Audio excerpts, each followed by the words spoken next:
Super കൺമണി സീരിയലിൻ്റെ latest promo വിശേഷങ്ങളിലേക്ക് എല്ലാവർക്കും സ്വാഗതം. അങ്ങനെ കൺമണിയുടെ ആ ഫംഗ്ഷൻ അലങ്കോലമാക്കാൻ മാനസ എന്ന പിശാച് ഒരു അഗ്രൻ ഐഡിയ തയ്യാറാക്കുന്നുണ്ട്. കൺമണിയാണെങ്കിൽ അവളുടെ നല്ല മനസ്സിൻ്റെ വലിപ്പം കൊണ്ട് മാനസയെ കണ്ണടച്ച് വിശ്വസിച്ചിരിക്കുകയാണ്. തൻ്റെ ജീവിതം കുളം തോണ്ടാനാണ് അവൾ നടക്കുന്നത് എന്നറിയാമെങ്കിലും ഇപ്പോഴത്തെ അവളുടെ പെർഫോമൻസ് കൊണ്ട് കൺമണിയെ പിടിച്ചു കുലുക്കിയിരിക്കുകയാണ്. ഒരിക്കലും തൻ്റെ നേർക്ക് ഇനി മാനസ വരില്ല എന്നും തൻ്റെ ഏറ്റവും ആത്മാർത്ഥം നിറഞ്ഞ കൂട്ടുകാരിയായി മാനസ തനിക്കൊപ്പം കാണുമെന്ന് തന്നെ കൺമണി വിശ്വസിക്കുകയാണ്. വിശ്വസിക്കാൻ വേറൊരു കാരണം കൂടിയുണ്ട്. തൻ്റെ നേർക്ക് വന്ന അടി മാനസ തടഞ്ഞല്ലോ, പിന്നെ അവൾ ഒരിക്കലും നല്ലതായിട്ട് നിന്നിട്ടല്ലല്ലോ ചിന്തിച്ചിട്ടുള്ളത്.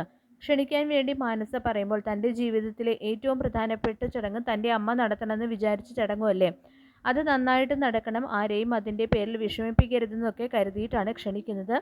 മാനസ ഇതൊക്കെ തൻ്റെ പ്ലാനിങ്ങിൻ്റെ പേരിൽ താൻ ഉൾപ്പെടെ നല്ലതായിക്കൊണ്ടിരിക്കുകയാണെന്നുള്ള കാര്യം കൺമണിക്ക് അറിയില്ല. മാനസ ഇക്കുറി 2 തലയും മുറുക്കി തൻ്റെ പ്ലാനിങ് വിജയിപ്പിച്ച് അടങ്ങൂ എന്നുള്ള വാശിയിൽ തന്നെയാണ്. ആൻറ്റിയമ്മയോട് പോലും മാനസ തൻ്റെ മനസ്സിലുള്ള പ്ലാനും പദ്ധതിയും ഒന്നും തുറന്ന് പറയുന്നില്ല. കാര്യം നടക്കാൻ വേണ്ടി മാത്രമുള്ള സോപ്പിടൽ മാത്രമാണല്ലോ അത്. സാഗറിന് പക്ഷേ മാനസയെ ഒട്ടും വിശ്വാസവും ഇല്ല. മാനസ കള്ളത്തരമേ കാണിക്കൂ എന്നുള്ളൊരു വിശ്വാസം തന്നെയാണ് സാഗറിനുള്ളത്. സുജാതയ്ക്കും അങ്ങനെ തന്നെയാണ്.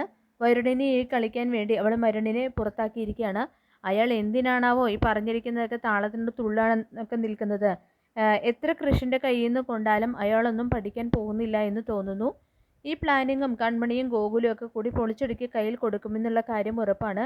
കൺമണിയുടെ ആ ഫംഗ്ഷന് സാഗർ കൂട്ടത്തിൽ നിന്ന് പോകുന്നില്ല കേട്ടോ ആൻറ്റിയമ്മ. ആൻറ്റിയമ്മയ്ക്ക് ഇപ്പോഴും കൺമണിയെന്ന് കേൾക്കുന്നത് തന്നെ അരിശമാണ്. സാഗറും സുജാതയും എത്രയൊക്കെ പറഞ്ഞിട്ടും ആ തീരുമാനത്തിൽ നിന്നും അണുകിട മാറാനും അവർ തയ്യാറല്ല.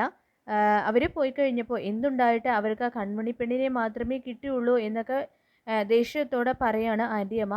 സുജാതയ്ക്ക് മനസ്സിലായതുപോലെ മാനസയുടെ കള്ളത്തരം മനസ്സിലാക്കാനൊന്നും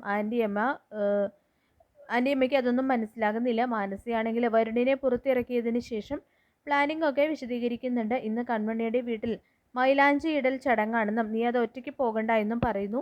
അങ്ങനെ അമ്മായിയും ധനലക്ഷ്മിയും കൺമണിയെ അതീവ സുന്ദരിയായിട്ട് അണിയിച്ചൊരുക്കുകയാണ്. കൃഷും അവിടെ ഒരുങ്ങുമ്പോൾ കളിയാക്കിക്കൊണ്ട് കൃപ ഇത് കല്യാണമല്ല എന്നും ചെറിയൊരു ചടങ്ങാണ് മോനെ എന്നും ഒക്കെ പറയുന്നുണ്ട് കേട്ടോ. അങ്ങനെ പാട്ടുകാരുടെ ഒപ്പം ഒരു സർജാർജിയുടെ വേഷത്തിൽ വരുണും കൺമണിയുടെ വീട്ടിലെത്തുന്നു. സാഗറിനെയും കുടുംബത്തിനെയും മനോജ് വീട്ടിലേക്ക് സ്വീകരിച്ചുകൊണ്ട് പോകുന്നുണ്ട്.